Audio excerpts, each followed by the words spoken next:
Assalamualaikum warahmatullahi wabarakatuh. Alhamdulillah wa syukurillah wa la haula wa la quwata illa billah. Saudaraku, di podcast terakhir sudah kita sampaikan tentang betapa kita perlu menjaga silaturahmi kita ini dengan ketulusan, dengan keikhlasan tapi juga dengan adab-adab yang harus kita bawa. Jadi tidak asal silaturahmi, jangan pamer, jangan suudzon dan sebagainya yang sudah kita sampaikan di podcast sebelumnya Nah, di podcast terakhir tentang pembahasan tentang silaturahmi atau juga saling berkunjung ini adalah tentang apa sih bahayanya jika kita memutuskan silaturahmi.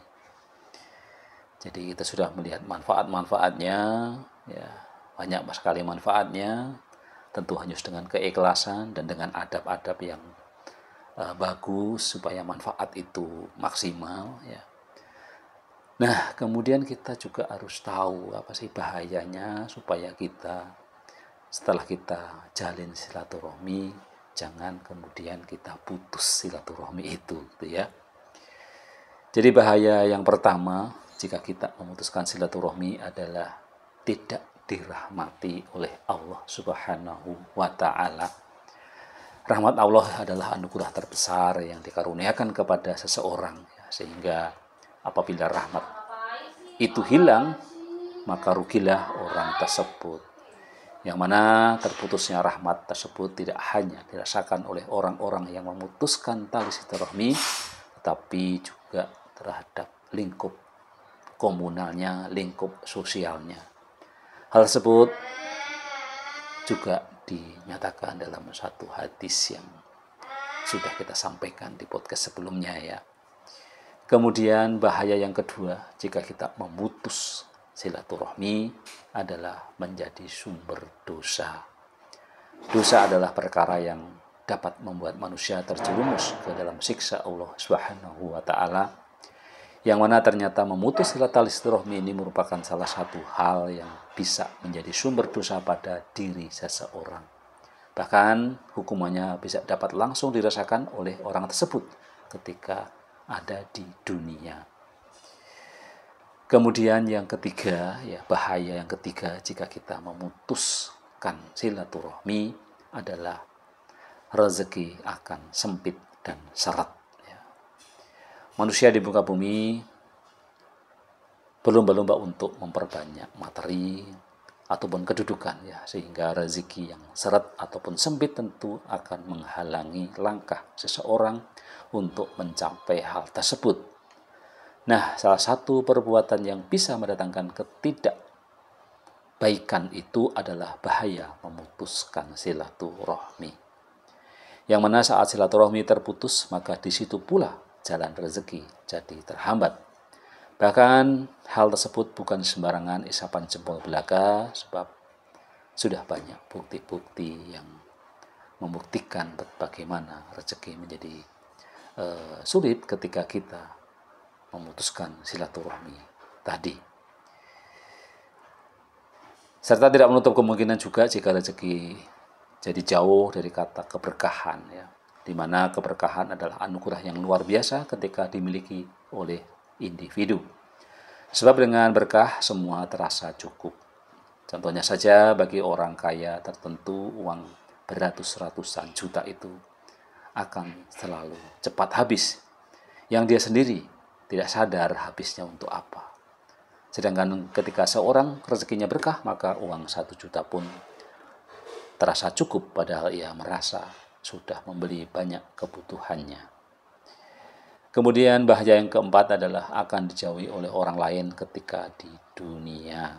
Sungguh menjadi hal yang menyedihkan dan amat malang ketika seseorang tidak memiliki orang lain yang mau menemani.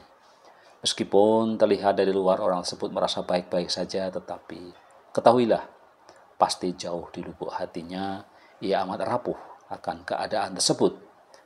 Karena sejatinya manusia hidup saling membutuhkan dengan manusia lainnya, yang mana salah satu penyebab seseorang bisa dijauhi atau hidupnya sendiri adalah karena adanya hubungan silaturahmi yang diputuskan. Dan tentu hal tersebut menyisakan luka tersendiri di hati, entah itu yang memutuskannya atau yang diputuskan hubungan silaturahminya. Sungguh tidak ada rasa lega ataupun apapun ya ketika silaturahmi terputus, sebab keduanya akan sama-sama merasa tersakiti dalam jangka waktu yang panjang. Dan itu membuat hati menjadi lelah. Apalagi biasanya orang yang memutuskan silaturahmi akan menarik diri dari kehidupan sosial. Dengan begitu hidupnya makin terasa tak tenang, hampa, juga tidak nyaman. Apalagi hubungan yang tadinya telah jalin baik dengan orang lain tiba-tiba terputuskan begitu saja. Kemudian yang kelima, ya, orang yang memutuskan silaturahmi akan sulit terkabulkannya doa. Barangkali saat berdoa namun belum kunjung dikabulkan, boleh jadi ada hal lain yang membuatnya terhambat untuk menjadi nyata. Maka ketika kita merasa sudah berdoa berkali-kali tidak dikabulkan, mungkin salah satu penyebabnya adalah karena kita memutuskan silaturahim. Jadi jangan sampai diputuskan silaturahim untuk lancarnya doa-doa yang kita panjatkan.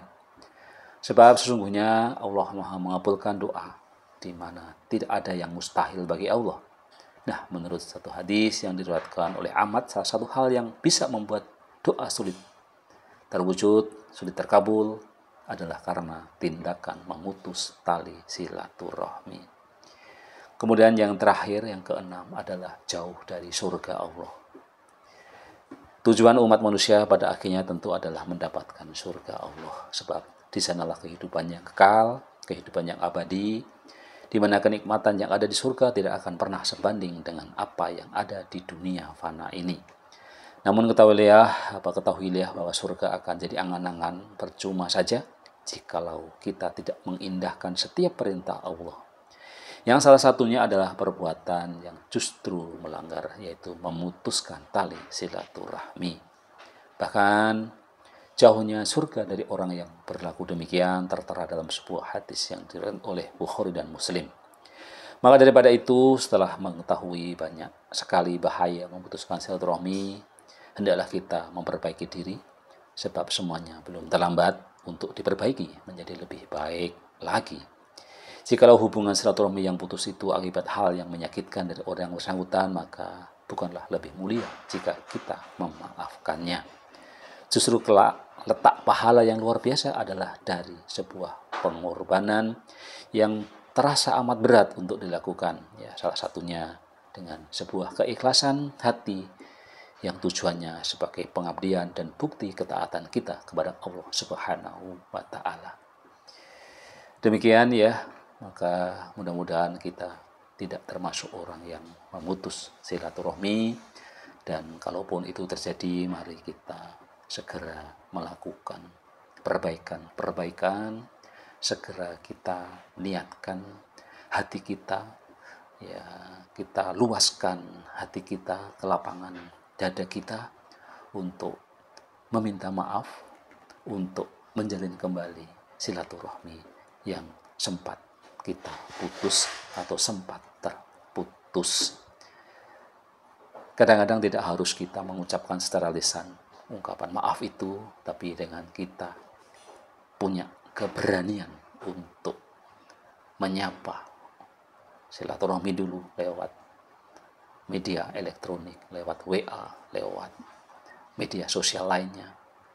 Syukur-syukur kemudian langsung kita lanjutkan dengan ketemu muka atau face to face, ya, bertemu. Dan itu tentu akan melegakan semua, ya, hati kita lega, dan insya Allah ya, manusia sesungguhnya adalah pemaaf, dan kita kadang-kadang terlalu egois untuk kita mendahului untuk berkunjung, tetapi kita selalu ingin dikunjungi, tetapi kita sulit untuk mau mengunjungi. Demikian ini akhir dari pembahasan kita tentang silaturahmi, dan lakukan silaturahmi tidak hanya di momen Idul Fitri, tapi juga di hari-hari yang lain. Ketika kita memang ada salah, segeralah minta maaf. Ketika ada hal-hal yang mungkin kita terlupa untuk kita sapa, mari kita sapa. Terlupa untuk kita kunjungi, mari kita kunjungi.